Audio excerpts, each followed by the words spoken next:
Hello students, आज हम करेंगे क्लास 9 सब्जेक्ट मैथ्स का chapter number 5 that is introduction to Euclid geometry. अब इस चैप्टर में हम सारे ज्योमेट्री से रिलेटेड टर्म देखेंगे, सर्कल, स्क्वायर, ये सारे टर्म। इस चैप्टर में हमें दो टॉपिक पढ़ने हैं, डेट इज़ एक्सियोम्स एंड पोस्टुलेट्स। अब ये देखते हैं ये दोनों टॉपिक होते क्या है। अगर आपने ये दोनों टॉपिक समझ लिए तो आपका ये दोनों जो ये पूरा चैप्टर है ईजिली समझ आ जाएगा। तो सबसे पहला टॉपिक है एक्सियोम्स। तो एक्सियोम्स होता क्या है? एक्सियोम्स वो रूल्स और प्रिंसिपल होते हैं, रूल्स और principle that most people believe to be true. Axioms ऐसे रूल्स और प्रिंसिपल होते हैं कि वो सारे लोग ये बिलीव करते हैं कि ये ट्रू है। अब इसका क्या मतलब हुआ? अब मैं आपको बोलूं, अगर 5 में से 2 माइनस करेंगे तो क्या आएगा? 3 आएगा। ये करेक्ट है, ये ट्रू रूल है।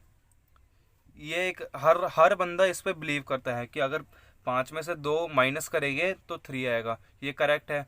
This are applicable throughout mathematics. और ये रूल पूरी मैथमेटिक्स में चलेगा। अगर आप किसी से भी पूछ लो, 10 में से अगर 8 माइनस करते हो तो कितने बचेंगे? 2 बचेंगे। ये पूरी मैथमेटिक्स में चलेगा रूल। और जो पोस्टुलेट्स होता है, टू एज्यूम और क्लेम एज ट्रू, ये पोस्टुलेट हम एज्यूम करते हैं, हम मानते हैं और क्लेम करते हैं कि ये ट्रू है। और assumptions that were specific to geometry. और जो ये पोस्टुलेट्स होते हैं वो खाली जियोमेट्री तक ही सीमित होते हैं। जो ये चैप्टर है जियोमेट्री, ये इधर तक ही सीमित होते हैं। लेकिन जो एक्सियोम्स होते हैं वो पूरी मैथमेटिक्स में यूज़ होते हैं। अब इनके एग्जाम्पल देखते हैं और इनके सब पार्ट्स देखते हैं कि एक्सियोम्स और पोस्टुलेट्स होते क्या है। अब एक्सियोम्स टॉपिक हम स्टार्ट करते हैं। एक्सियोम्स का सबसे पहला रूल है, things which are equal to the same things are equal to one another. अब इसका क्या मतलब है? ऐसी थिंग्स जो इक्वल होती है सेम थिंग के, वो एक दूसरे के इक्वल होती है। अब एग्जांपल से समझते हैं।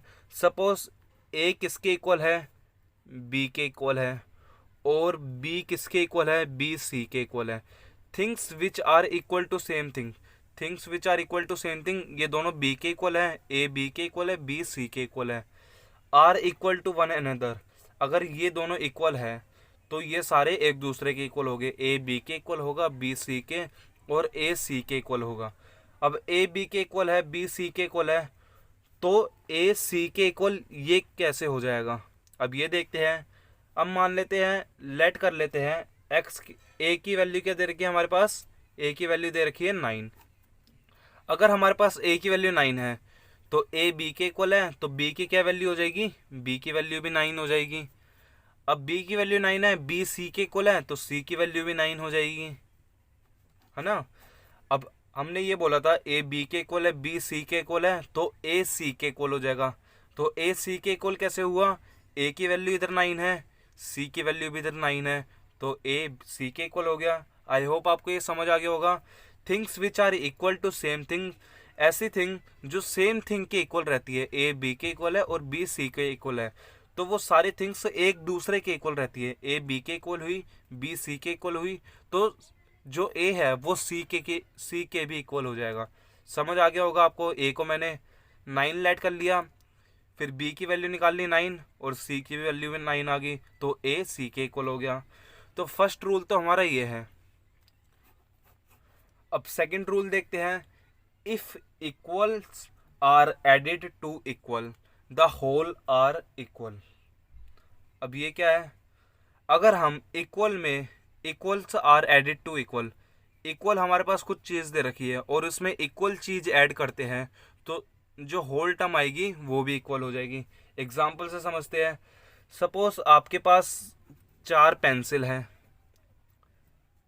4 पेंसिल है, और आपकी बहन है उसके पास भी 4 पेंसिल है, या ब्रदर ले लो या सिस्टर ले लो, कोई भी ले लो। आपके पास 4 पेंसिल है, आपकी सिस्टर के पास भी 4 पेंसिल है। अगर आपके आपके पापा आए और वो भी 4 पेंसिल लेके आए, 2 पेंसिल उन्होंने आपको दे दी और 2 पेंसिल आपकी सिस्टर को दे दी, तो 4 पेंसिल पहले थी आप दोनों के पास, दो दो पेंसिल और आ गई, तो क्या हो गया, टोटल 6 हो गई। तो दोनों के पास कितनी पेंसिल हो गई, 6, और आपकी सिस्टर के पास भी 6 पेंसिल हो गई। तो रूल हमारा यही कह रहा है, if equals are added to equal, equal हमारे पास दे रखा था 4 4, अगर हम इक्वल्स को 2 2 को इक्वल्स के अंदर ऐड करते हैं तो पूरा सम जो होगा इक्वल आएगा। आई होप आपको समझ आ गया होगा।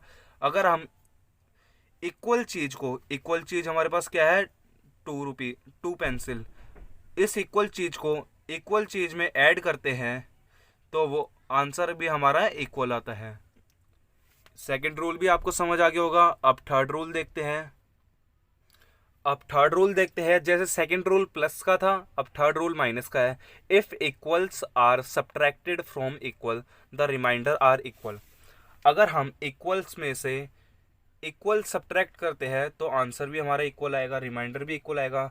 सपोज आपके पास 2 पेंसिल पड़ी है और आपकी सिस्टर के पास भी 2 पेंसिल पड़ी है, और आपके मदर ने देखा कि आप दोनों के पास 2 2 पेंसिल पड़ी हुई है। उन्होंने बोला कि एक एक पेंसिल अपने पास रखो, अगर 2 2 पेंसिल रखोगे तो खो जाएगी। तो उन्होंने आपसे एक एक पेंसिल ले ली, आपसे भी एक पेंसिल ले ली और आपकी सिस्टर से भी एक पेंसिल ले ली, और बोला कि अगर ये पे एक पेंसिल ख़त्म हो जाए तो दूसरी मेरे से ले लेना। ये समझ आ गया होगा आपको। 2 पेंसिल आप दोनों के पास थी, एक एक पेंसिल आपकी मदर ने ले ली, तो टोटल कितनी पेंसिल बची आपके पास, टोटल 1 पेंसिल बची, और आपकी सिस्टर के पास भी 1 पेंसिल बची। आई होप आपको समझ आ गया होगा। अगर इक्वल चीज़ हम सब्ट्रैक्ट करते हैं, इक्वल चीज़ 1 1 हमने सब्ट्रैक्ट करा, इक्वल चीज़ में से 1 1 हमने सब्ट्रैक्ट करा 2 में से, तो आंसर क्या आएगा, आंसर भी हमारा इक्वल आएगा। ये समझ आ गया होगा आपको।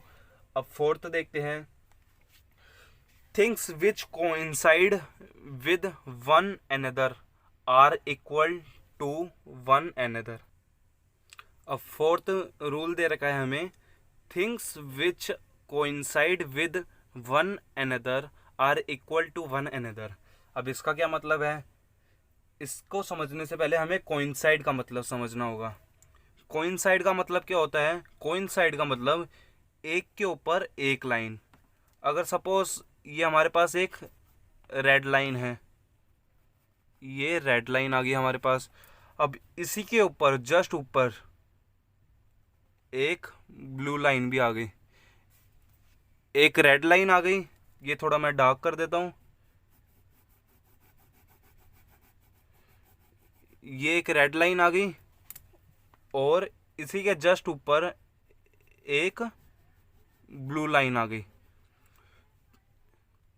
अगर एक रेड लाइन है, एक ब्लू लाइन है, अगर ये दोनों एक दूसरे के ऊपर आती है, कोइंसाइड करती है, एक दूसरे के ऊपर आती है, मतलब क्या होता है, कोइंसाइड करती है।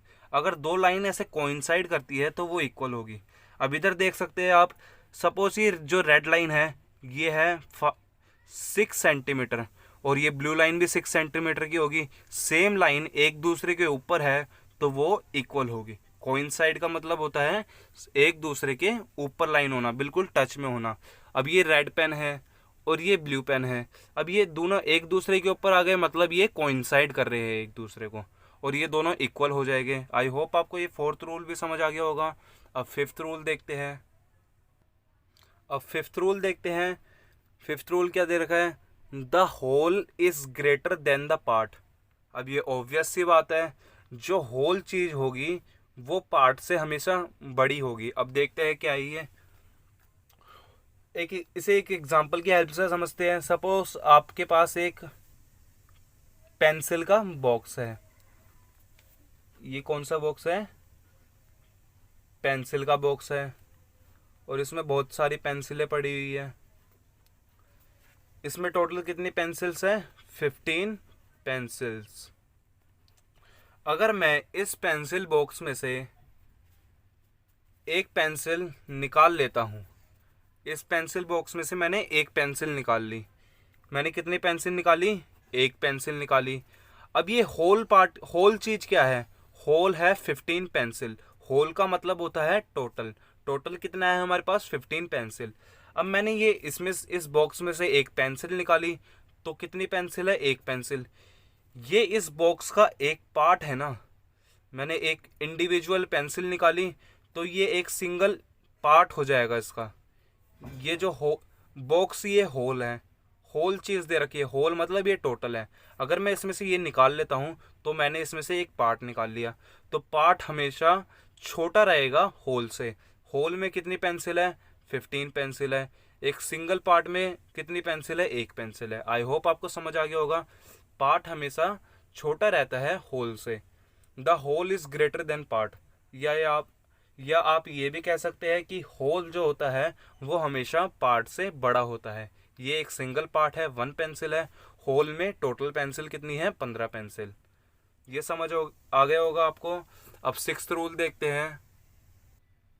अब सिक्स्थ रूल दे रखा है, things which are double the same things are equal to one another. अब इसका क्या मतलब है, ऐसी थिंग विच आर डबल, ऐसी थिंग जो डबल है सेम थिंग के, ऐसी चीज़ जो डबल है सेम चीज़ के, तो वो दोनों चीज़ एक दूसरे के इक्वल हो जाएगी।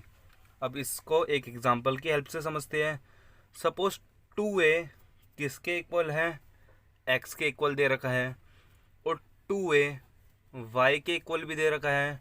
तो ये क्या कह रहा है, अगर ये दोनों इक्वल दे रखा है तो जो x और y होगा वो भी एक दूसरे के इक्वल हो जाएगा।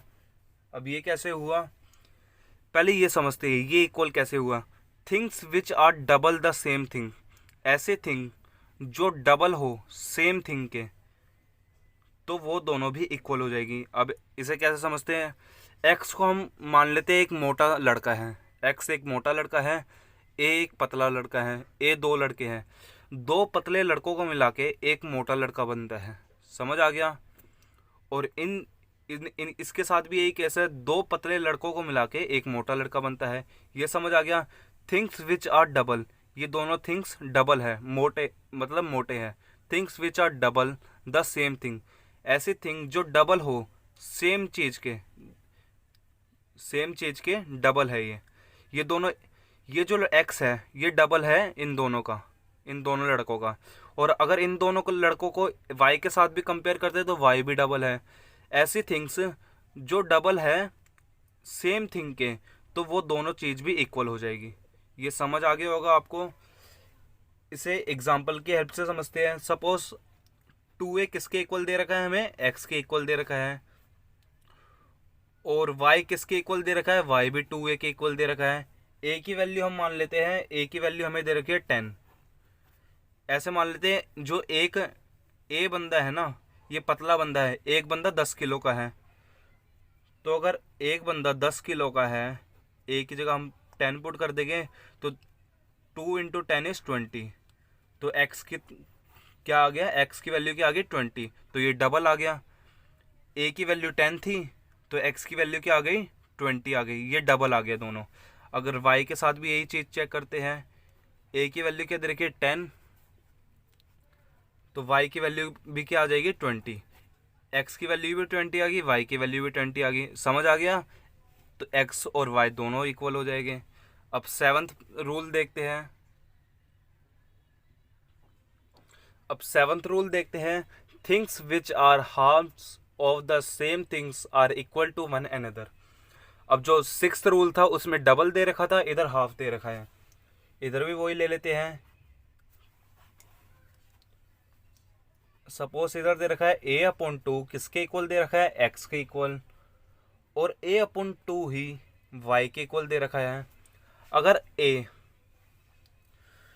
a का आप आधा करते हो तो वह x के इक्वल आता है, और a का आप आधा करते हो तो वो भी y के इक्वल आता है। अगर इन दोनों का आधा करते हो तो x और y के इक्वल आता है। तो इससे हम कह सकते हैं कि x और y दोनों इक्वल हैं। ये समझ आ गया होगा आपको। पिछले वाले एग्जांपल ही लेते हैं। सपोज a की वैल्यू हमारे पास दे रखी है 10, a की वैल्यू क्या दे रखी है 10, x किसके इक्वल है a/2 के, और y किसके इक्वल है a/2 के, दोनों सेम के इक्वल है। a की वैल्यू हम पुट कर देते हैं 10/2 और इधर भी पुट कर देते हैं 10/2। अगर x की वैल्यू निकालते हैं तो क्या आएगा 5, x इज इक्वल टू 5। अगर y की वैल्यू निकालते तो y भी 5 आएगा। ये भी समझ आ गया होगा आपको, x और y दोनों इक्वल आ गया।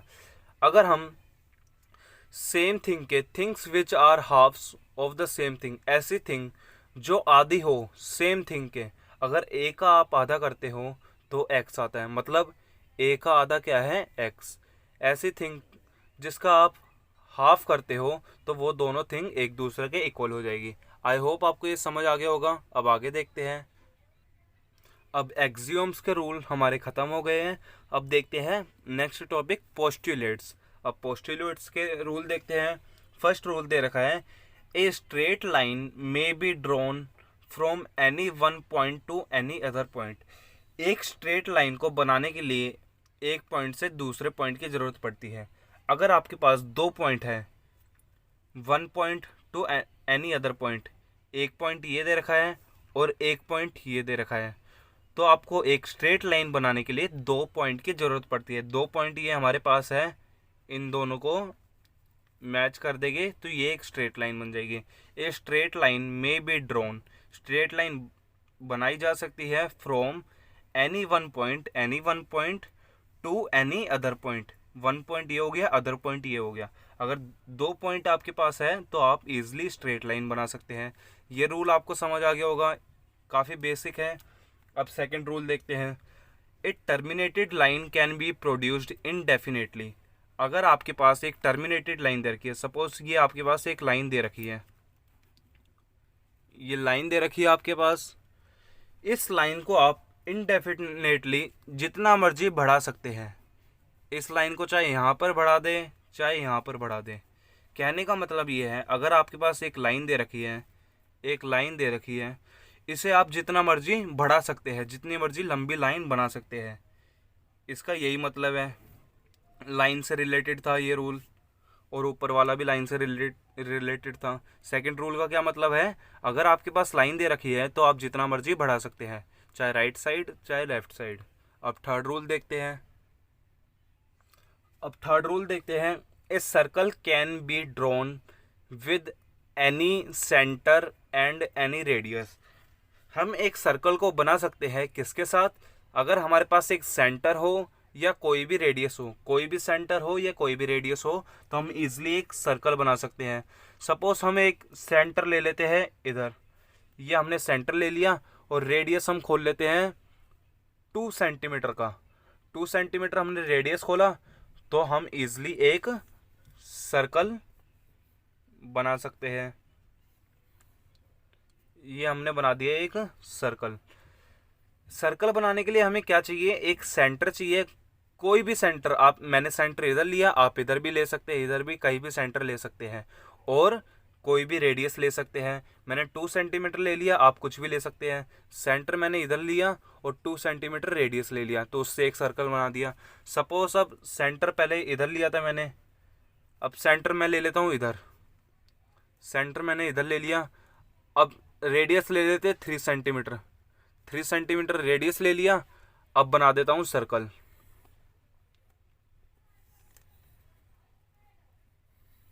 तो इससे भी सर्कल बन गया। कहने का मतलब ये है, सर्कल बनाने के लिए हमें किसकी ज़रूरत पड़ती है, कोई भी आप सेंटर ले लो, कहीं भी ले लो, सेंटर कहीं भी ले लो, और कितना जितना मर्जी रेडियस ले लो, तो आप इजीली सर्कल बना सकते हैं। ये समझ आ गया होगा आपको। अब फोर्थ रूल देखते हैं। All right angle are equal to one another. जितने भी हमारे पास राइट एंगल होते हैं, एक हमने ये राइट एंगल ले लिया, एक ये राइट एंगल ले लिया, और एक ये वाला राइट एंगल ले लिया, और एक ये वाला भी ले लेते हैं राइट एंगल। ये सारे एक दूसरे के इक्वल होते हैं। अब राइट एंगल की आप फेस जहाँ मर्जी कर दो, है तो राइट एंगल ही ना, वो सेम रहेंगे। एक एग्जांपल देता हूँ आपको।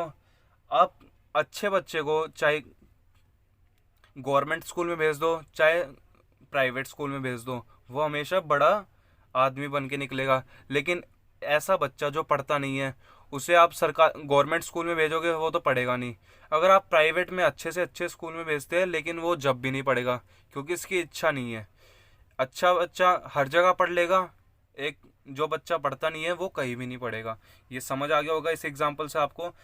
है तो वो राइट एंगल ट्रायंगल ही ना, उसकी डायरेक्शन आप जो मर्जी कर दो, चाहे इधर फेस कर दो, इधर कर दो, इधर कर दो, या कहीं भी कर दो, वो हमेशा राइट एंगल ट्रायंगल ही रहेगा। अब फिफ्थ रूल देखते हैं, डेट इज लास्ट रूल। अब फिफ्थ रूल देखते हैं, if a straight line following on a two straight line, अगर एक स्ट्रेट लाइन दो स्ट्रेट लाइन के ऊपर गिरती है, सपोज हम दो स्ट्रेट लाइन ले लेते हैं, अगर दो स्ट्रेट लाइन के ऊपर एक स्ट्रेट लाइन ऐसे गिरती है, लेट कर लेते हैं हम, ये लाइन P है, ये Q है, ये R है, PQR, इतना समझ आ गया।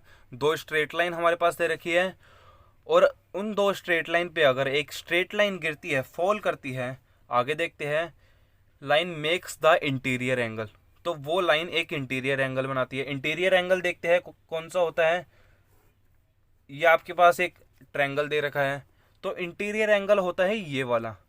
ये जो अंदर वाले एंगल होते हैं ये सारे इंटीरियर एंगल होते हैं, ये वाला एंगल है ये एक्सटीरियर एंगल है।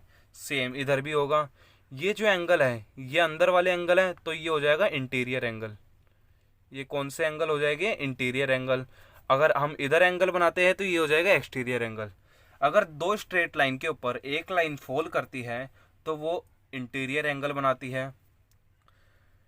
Interior angle on the same side, same side पर इंटीरियर एंगल बनाएगी। इस साइड पर ये दो वो एंगल बना दिए, इस साइड पर ये दो इंटीरियर एंगल बना दिए। Same side of it taken together less than two right angle. अगर ये इतना समझ आ गया, इंटीरियर एंगल बनाती है। ये ले लेते हैं हम एंगल 1, ये ले लेते हैं एंगल 2, ये 3 और ये 4 है। ये हमने 4 एंगल ले लिए। अगर हम कोई इसमें क्या बोला है रूल में, अगर हम दो एंगल को साथ में लेते हैं, angle 1 plus angle 2 less than two right angle triangle, नहीं टू राइट एंगल, अगर हम दो एंगल को एक साथ लेते हैं तो वो दो राइट एंगल के जो दो राइट एंगल हो गए उससे कम होगा, लेस देन होगा।